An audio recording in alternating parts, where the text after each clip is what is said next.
Hey guys, this is Jonathan with Faith for Fathers. Hope everybody's having a great day. And this is a feature we do from time to time called Dad to Dad.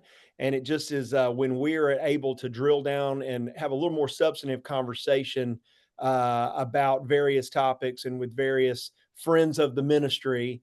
And today we're following up with really a conversation we started a few weeks ago at our Men of Steel Father Son weekend. It's always such an amazing weekend.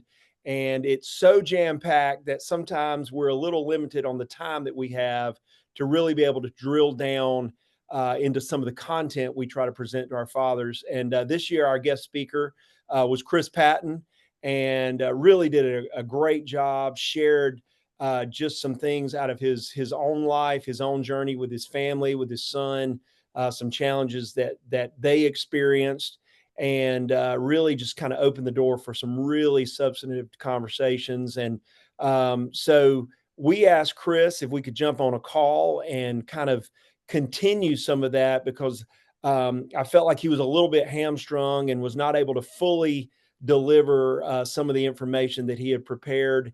And so our goal is to just have a great conversation and give him a vehicle to be able to finish delivering that material, and then hopefully to be able to push that out to all the dads who were part of Men of Steel, but then just as hopefully a helpful resource for anybody that might stumble across our content. So, and as always with me, my good buddy helps me run Faith for Fathers, Dwayne Morris. And Dwayne, appreciate you getting this together. And Chris, thank you for being with us. Thank you for giving us some of your time.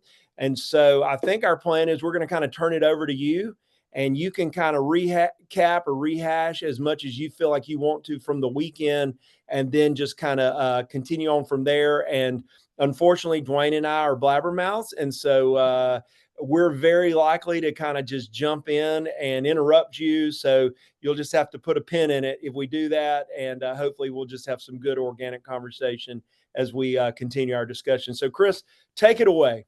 Awesome. Thank you, Jonathan. And you will not be interrupting. You are invited into this conversation. I think what we talked about in at the retreat, that was kind of the foundation for the advice and the wisdom I was trying to share, was an event where my son ran off the rails, right? We won't go into all the details and rehash that, but at 17 years old, he started dating a girl. Next thing we know, he's grounded and he's run away. My wife is upset. And we went through all of the different steps that one, you as fathers had thought about that you might do in that situation. Then I shared what I had done, what worked and didn't work, and some of the advice coming out of that event specifically. So what we cut off, what I want to share today, is not specifically related to that situation, but it does touch back on some of it. But it's more general advice, frankly, from doing it wrong on my side, what I would wish I could go back and redo or do differently, trying to give you, as fathers of younger kids, a heads up and just, hey, these are some things I would do if I could wind the clock back 15 years. So none of this is super complicated or things that are going to blow your mind, but they're real, they're helpful, and if you can put them into practice and take them into account as you make your decisions, I think you'll be much better off. So I'll just start and run down the list. It's only 7 points. As Jonathan said, I want he and Dwayne to chime in as they hear something that resonates or something they can add. But the first one I mentioned a little bit, but my son Nathan, part of the problem was, and the mistakes that my wife and I made, was we held the bar too high for Nathan. He finally, in the event that we talked about, he just snapped. He rebelled. He finally had enough. And the bar was held high, as we should expect excellence and push our children to go for that higher bar. But we held the bar so high for him, it was impossible. There was just no way. And I mentioned this, that part of the issue with him was he was always an intelligent boy. I mean, even at 4, 5, 6 years old, he's acting like he's 10. He's communicating like an older child. So I held the bar for the age that I thought he was acting, not the age he actually was. And when you expect and push too hard on your children, um, you really run some serious risks, whether it comes out like it did with my son, or they're silently rebelling. And as soon as they get out of high school, you don't see them again. They're gone. Mhm. And Right. they write every once in a while and they may give you an address to send their Christmas presents, but they're gone. So scripture says, fathers, do not exasperate your children. I think this is a lot of what that looks like. So um, don't hold the bar too high. Guys, I don't know if there's anything that resonates with you on that one. Well, yeah, there definitely is. In fact, I could probably take you to the spot in the room when you hit on that a little bit because and Dwayne and I we have very similar journeys. He has two girls and a boy. I have two girls and a boy. We've both largely been in full-time vocational ministry for most of our adult lives, and so our kids have kind of grown up in that environment for the good and bad sides of that. And Dwayne's kids are all just a little bit older than mine. And so even the age gap between our kids is very similar. So Yeah. I've always felt like if I wanted to see what my life is going to look like, I just need to kind of look at their life and see a lot of the seasons and things like that. And so Dwayne's son is, basically done with college. He's a grown man now. My son is 16. And so when you said that a few weeks ago, it really did. It really got me thinking because our kids, Dwayne and our kids, have both kind of grown up in that ministry bubble, working at a church. Kind of that expectation that right or wrongly is placed on minister kids, and I think I know Dwayne's kids have always seemed to handle that with a lot of grace and maturity, and largely I think mine have too. But with a 16-year-old son, I can tell you, when you said that morning, I've thought a lot about that since that because um, you know my wife and I, as you pointed out, we do seek to hold him to a high standard, and sometimes you only can say yeah, but yeah, but yeah, but yeah, but so many times a day, and my wife and I have had a couple of conversations over the last couple of weeks of like, okay, how do we continue to put up those guardrails and, not just say whatever is fine, but at the same time, I think we have to be a little more strategic in choosing our battles. Yeah. And not everything is like the end all be all that's going to shape their eternal destiny and, what they do for a living. And so, that really spoke to me in that moment because of exactly where we are with our son right now. I feel like we're at that kind of critical stage because, you know, he's driving, he spends a lot more time with his friends. I mean, he's really developing and forming his own kind of opinions and his own rhythms and things like that. And I just want to be careful that we don't lose the right to speak into his life. And Yeah. so I just to kind of echo that, I think you're dead on with that assessment. I'd add one element there, and that is as we hold the bar high, even pushing them towards excellence, it cannot be a determining factor, or they cannot perceive it's a determining factor for our love, Mhm. right? So whether you hit the bar or not, whether I hold it too high or not, I love you, Mhm. right? We've got to emulate the Father's love. And my goodness, I'm glad he doesn't hold me to the same bar I held my son. And he loves me no matter where I am in relationship to the bar. So, Yeah. And to that point, Chris, I mean, the reason that works is because Jesus Christ, is there with mercy and that's right. grace, right? And so I believe in agreement with you guys in that we don't want to abandon the standard. I feel like where we got to be careful is not abandoning the mercy and the grace. That's And right. that we know they're going to, if we set the bar high and we know they're probably going to miss it, then be there to give them that mercy and grace and help them process when they do miss it because Yeah. they're not going to be perfect. And here's the biggest thing, because this is an easy one to misunderstand, and I don't know exactly how to describe it. I would just say this. There is holding a high bar of excellence, and then there's the bar that I was holding. And they were different.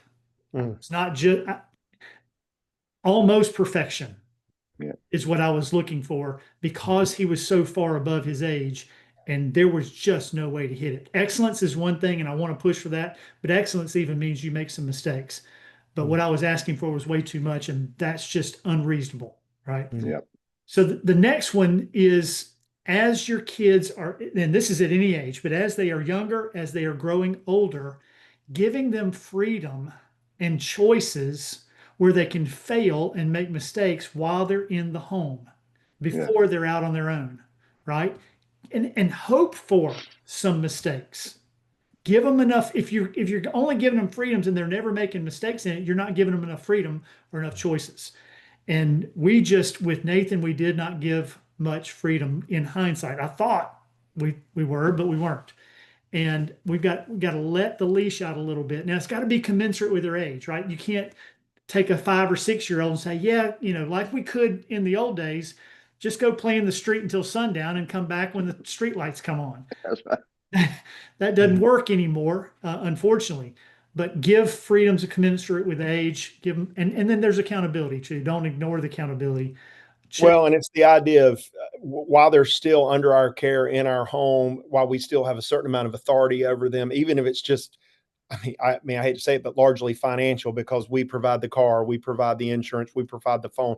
Some of that, it does give us a little bit of leverage to still, kind of have some authority there. And so, just the idea of creating failure opportunities with a safety net underneath them. And Yep. that's what and they do. And I think one of the ways we can do that is allowing, being more transparent to them and letting them see us walk through a failure. Obviously, we don't want to suggest like a moral failure or something like that, but we all have moments that we blow it, whether it's just a conversation we have with our wife or we yell or handle a situation poorly at work. And sometimes just processing that out loud and letting them hear you. Well, first of all, you're acknowledging it, and that takes a certain amount of humility and maturity. And then hearing you process through it, it allows them to hear, okay, yes. And it almost kind of goes back to your first point, because part of that bar not being too high is for them to see, hey, I mess this up all the time myself. And here's some examples, and here's me, kind of acknowledging that, and here's some things I tried to do to rectify that. But no, that's a great word.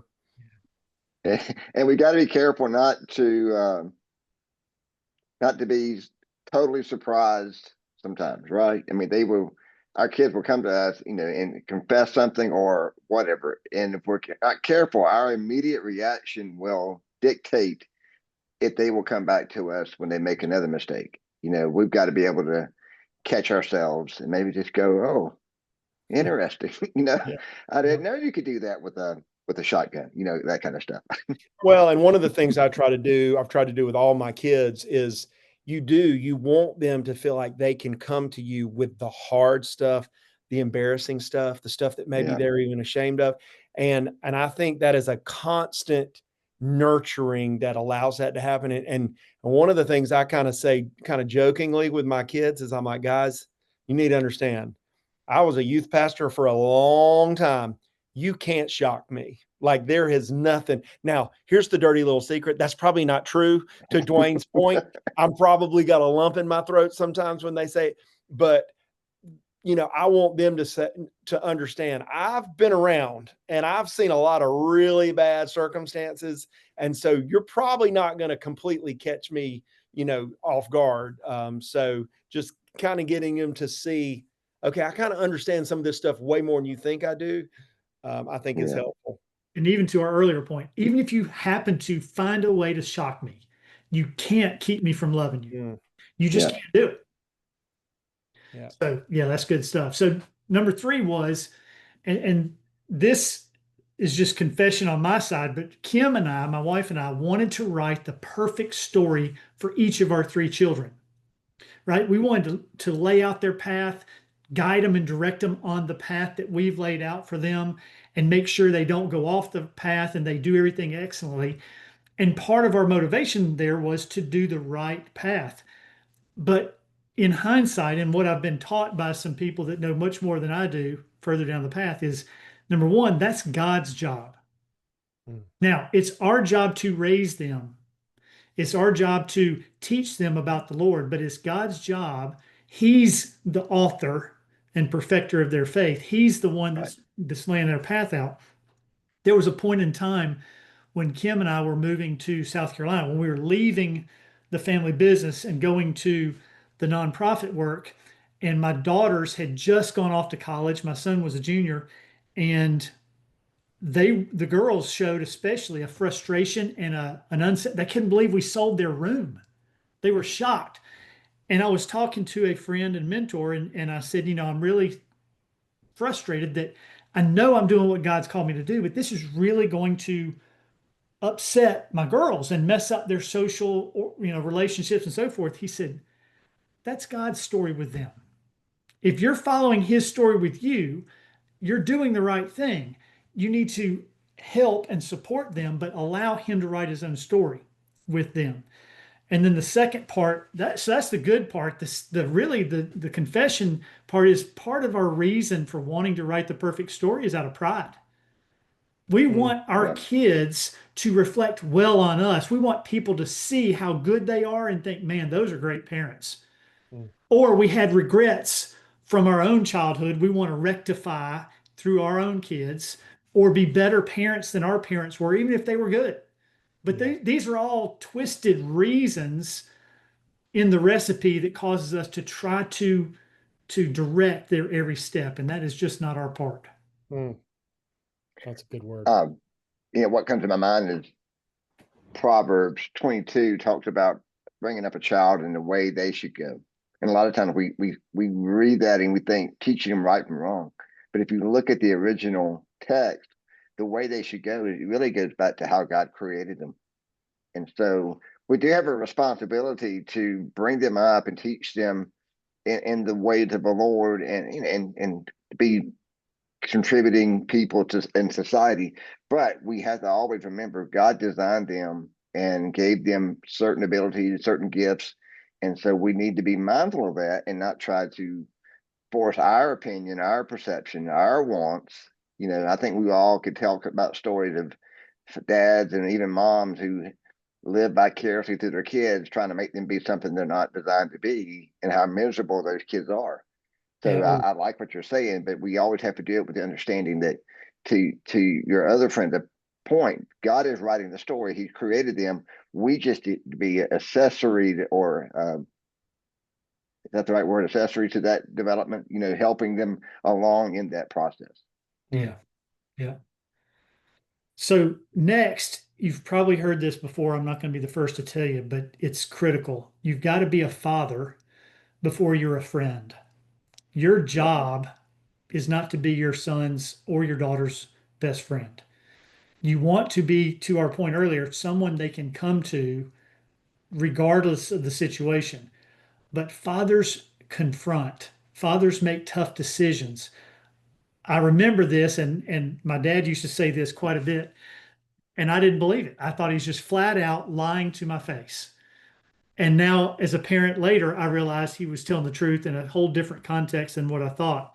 He used to either put me on the bed or tell me to grab my ankles and take a belt. And I got punished. And he says, son, this is going to hurt me more than it's going to hurt you. And I'm like, then just give me the belt, right? If you want this to hurt you more, I'm the one taking the welts, right? But I didn't understand a dad spanking a child is hard. I'm thinking anger, sure, I can get, well, yeah, if I get angry, but if I'm truly loving that child, I need to administer discipline, and it does hurt. And I have to, just like I've got to hide shock when they tell me stuff, I've got to hide the hurt there in a way because I need to give the discipline. I need to be the tough, do the tough things. Yes.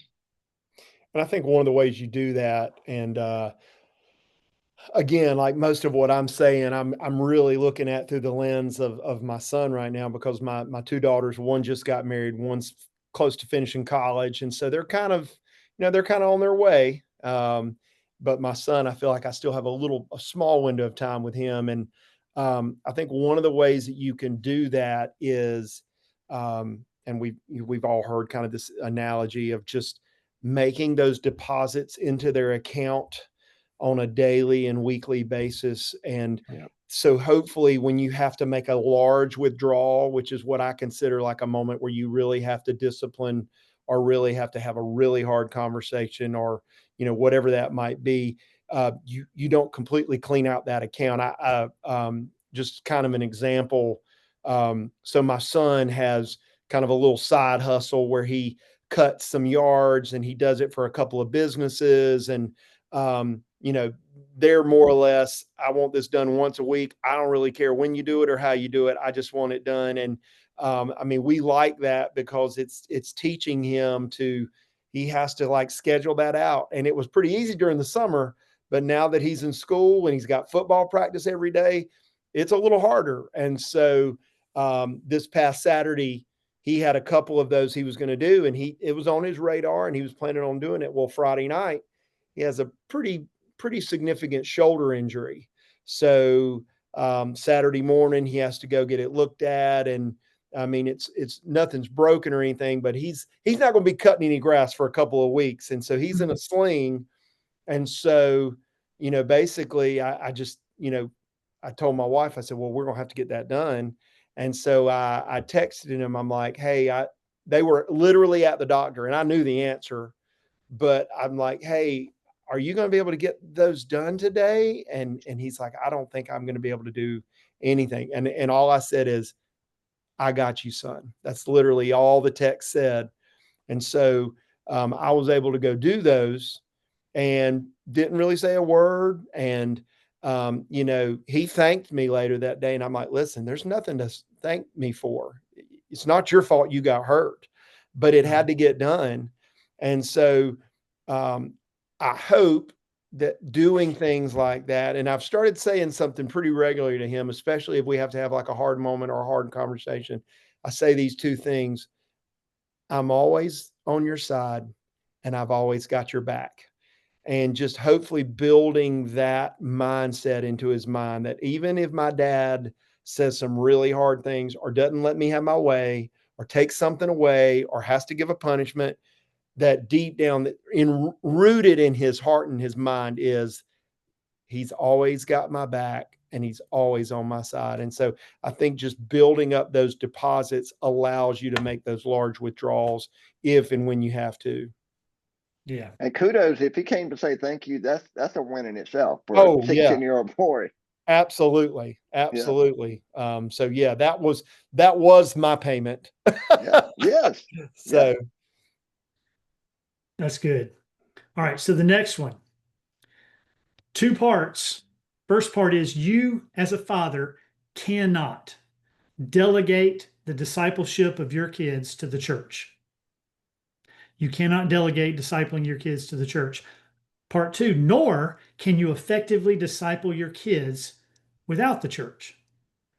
So it's both ways. It's you own the responsibility, but you've got a big support in the church, youth group, youth leaders. We've talked about, you guys have been through all this. You understand it, obviously, being in the church yourselves for many years. But as parents, we need to understand it's both of us. We own the responsibility. They're our kids. We can't just drop them off and say good luck and make sure they're taught well.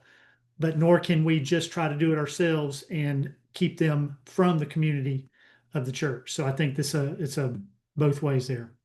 Yeah. And it's amazing. And I'm sorry we keep jumping in here. I told you you'd have to put a pin in it, but it's amazing. And I'm sure Dwayne could echo this, but I can just play back so many situations in my mind years ago when I was doing youth ministry where inevitably the appointment gets made with the parent and the child, or the parents and the child. And they don't say it in so many words, but they more or less walk in your office, sit down, and it's fix my child, please. They're broken. And so the point I would always make, and honestly, this was in a different time when families were willing to give the church more hours a week than they are even now. But I would make the point, I'd say, I just need you to understand something. If your child comes to everything our ministry offers this week, every opportunity, big group, small group, Bible study, prayer time, everything we have this week, they will watch more TV tonight, then I will see them this week. Now, that illustration is probably a little dated now, because now it would be they'll be on their phone more tonight than I will see them all week. And again, to echo your point, like, there is no way I can be, as the youth pastor or the coach or the teacher or whoever it is, I can do the job that God's called you to do as far as leading your family. I mean, it's just logistically not possible. And obviously spiritually, it's not what God's design is. So, yeah. And to Chris's point, we cannot impart what we don't possess. And so the discipleship cycle there too, Chris, is that we are being discipled, right? And so we're learning, we're growing our faith beyond the minimum. I would dare say not every one of those parents that came into Johnson's office would fit this bill, but probably a lot of those are doing the minimum, and they're wanting you to help their kid get the maximum, but they don't have it to pull for themselves. When, and by definition, this video is going out to men who've already said, I'm taking additional steps, right? Yeah. I want to be poured into. I need help raising my children. So we're preaching to the choir, so to speak, but it's still, you've got to have both. And that's not just an overarching truth, but it's in seasons. It's constant. It's got to be both ways. All right. Next one is, I'll say it this way: fair treatment, capital letters, fair. Fair treatment is not always equal treatment. What I'm talking about here is between multiple children. Your children each are designed, crafted, woven together in the womb differently than the other. I've got twin girls that spent the exact same time, almost the same time. There was an 1.5 hour gap, almost the same time in the womb. They are totally different. They're twins. Same food, same babysitters, same TV shows, different. They're woven differently. So we have to treat them differently. And treating each of your children fair does not mean you treat them equally. And the way this comes out in this particular example is the lesson here is not just that, but your first child has it the roughest because you're brand new parents. You had no clue what to do when you showed up at the house with the baby for the first time going, how did they let us leave? There's no, they didn't even tell us what to do when we got home. It's just like, here's a newborn human. Good luck, right? Yeah. Your first kid. But make sure that child seat's hooked up right. At one moment in time, they're so concerned. And then I'll say this, okay, they don't even do that anymore. No worries. It's they didn't do that 20 years ago. Yes, but so here's the point. It's okay if your first child gets some pretty bad decisions by you and you change and treat your next children differently. Improved parenting. It's not a problem. You haven't been unfair to the older one. You're just learning and adjusting. So be good with that and make adjustments. And we did with with Nathan, we made some pretty big mistakes, as I've highlighted. And with our girls, I mean, literally within weeks of this incident, we're changing what we're doing with them, giving them more choices. And it's amazing how children will respond when you give them those freedoms and choices that you didn't before. But that's just one piece of it. I don't know about Jonathan, but my girls are amazed at the amount of freedom that my son gets compared to what they have. The whining from my two girls. We never get to do that. You're so hard on us. And they're probably right. And they're right. That's okay. And we can look at them and say, would you want me to be poor parent all the way through? No. And exactly. I'm going to give you, when you start having children, the same freedom. Yeah. So that's good. Fair is not always equal, right? So the last one, and you guys have already mentioned this a little bit. Jonathan, you said you're kind of looking at Dwayne, but strong advice: find other parents, godly parents within the church, most likely where you'll find them, that have kids that are 1, 2, or 3 years ahead of your oldest, right? And get from them forecasts. Here's what you can expect. And it doesn't always have to be biblical and church related. It could be, you're heading into high school and you see parents that have already navigated a couple years of the learning track that the school puts them on, right? How to handle this class registration or this track that they're on or how to handle AP classes, all these different things that the school does a poor job of communicating in some cases, I would say, many cases. Find out from these other parents how things are going. How are they dealing with social media? How are they dealing with other things? 2 to 3 years is pretty much the max, because if it's 4 or 5 years, things have probably changed so dramatically in that short period of time. You're like, that's not helpful, right? I know not to shut down MySpace. I mean, it just does. It's not even relevant. So make sure to find those parents. And this is a little different from mentors, right? Now they in a way serve as that function, but this is not somebody, we talked about mentors 5, 10, 15 years ahead of you. That's for you specifically. What we're talking about here is to learn about what's coming with your children. And you don't have to do the parenting or the discipline or the structure the way they do it. You're just asking for facts and forecasts and tips on how to navigate. Yeah, no, I think that's so wise. And so it's kind of fun because my wife and I, we actually now teach a younger couples class.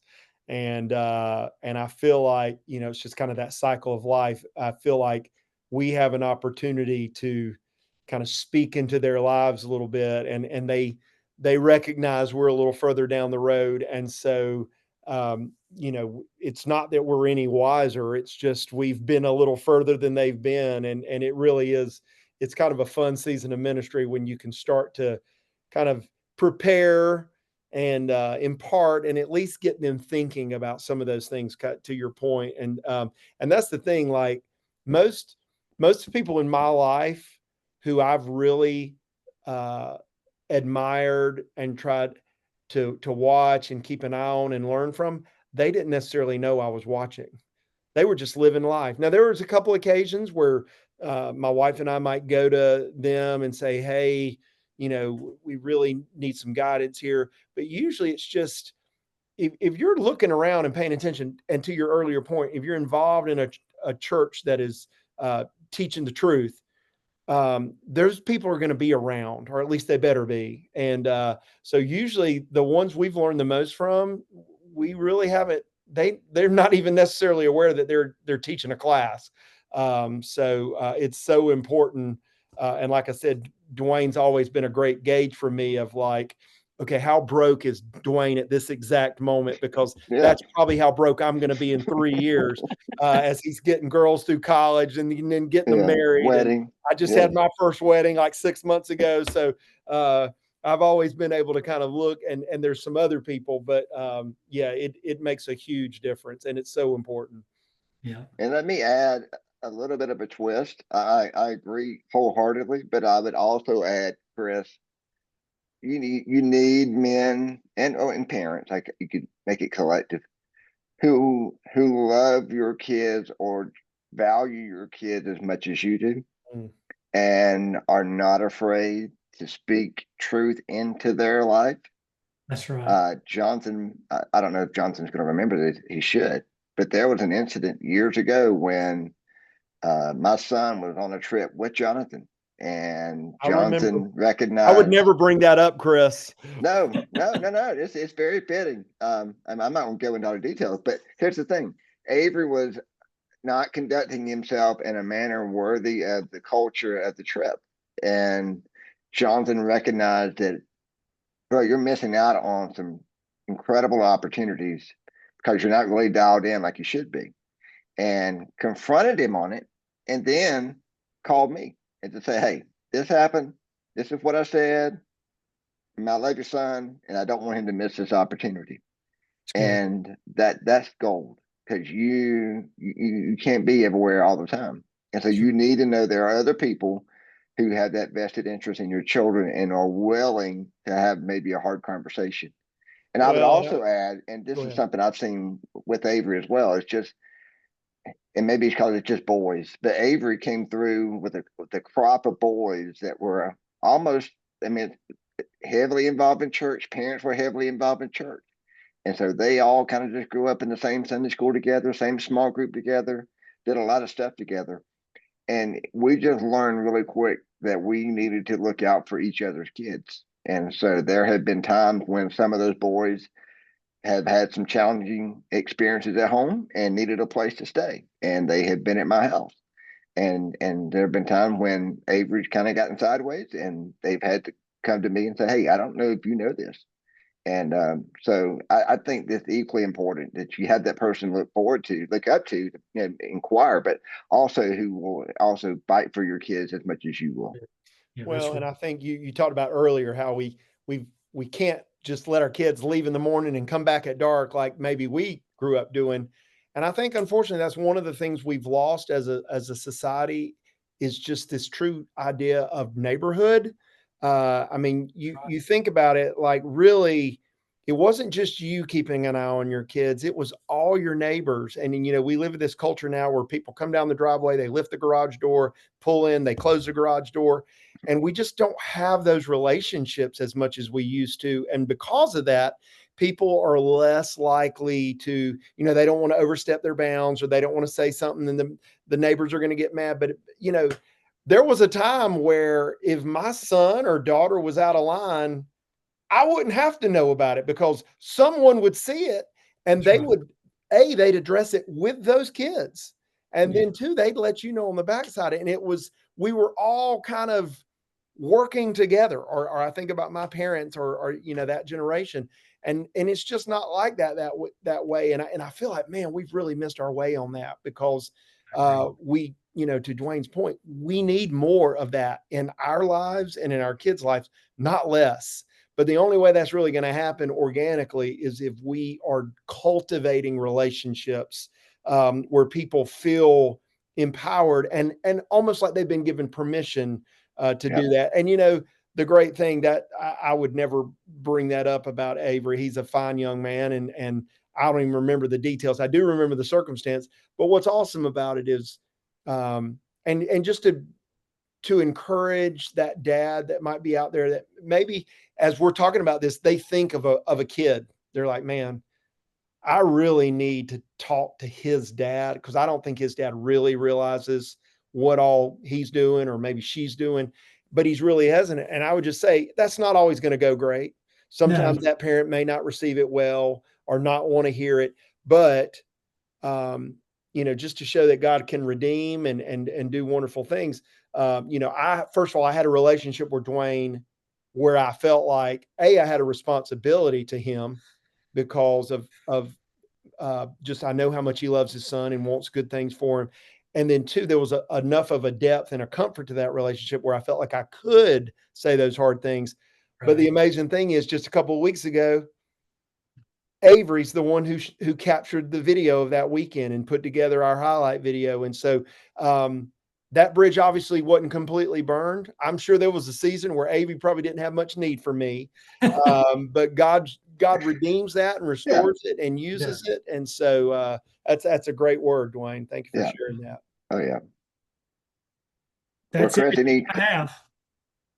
cool. So put a bow on it. So if you had one big thing to say to these dads, what would you say? I'm going to give you two. All right. The one I've already told you, but I'm just going to rehash it, that it is on us as the dads. Our ultimate responsibility is to teach our children not not to be independent, though we need to grow them into adults that are able to provide for themselves, but to be fully and totally reliant on the Lord.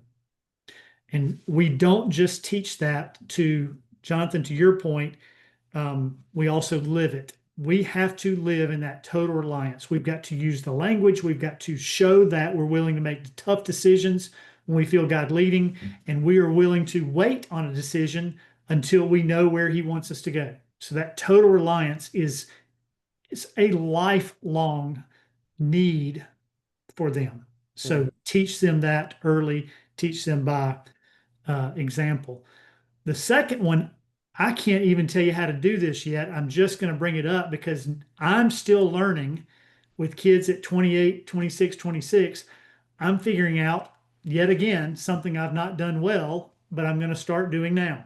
And that is this concept of generational discipleship. right? Dwayne, you and I have talked about this some, and I won't go into depth, one, because I don't have a lot of depth in it yet. I'm learning. But I used to approach my faith with my children as I want each of my three kids to know the Lord, love him, and serve him. Stop. That's my goal.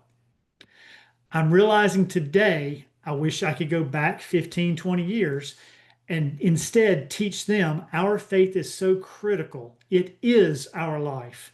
And it's so critical that I want to teach you about the Lord and help you to see your responsibility in carrying this fire to the generations beyond you.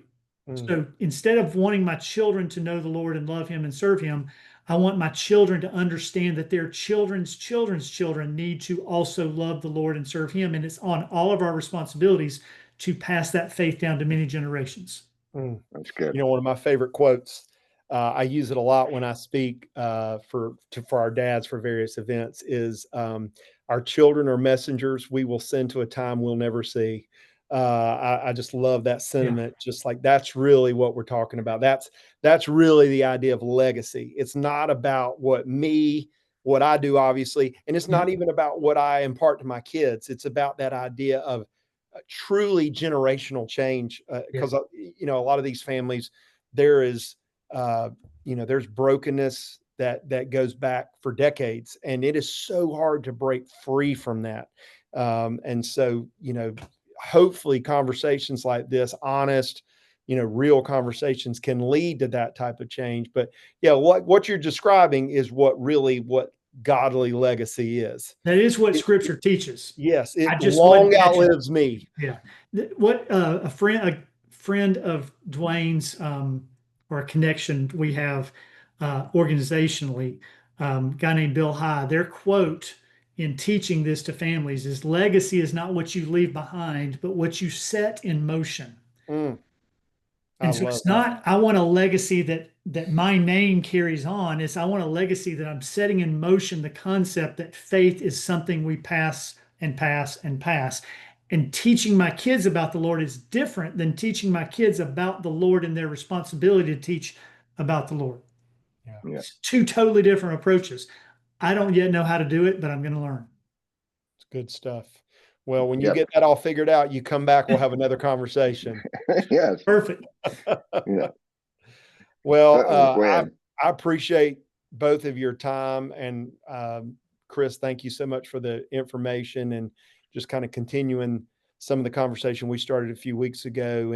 And we will certainly get this out to those guys that were there with us this weekend. But again, this is the kind of conversation where even if you just show up and hear just this, hopefully it'll be beneficial to anyone that might stumble upon it. So, Chris, thank you again for your time and for all you're doing for the kingdom. And Dwayne, thanks for setting this up. Yeah. And we will hopefully talk to you soon once Chris gets all that buttoned up. Yeah. Thank you, guys. Thanks a lot.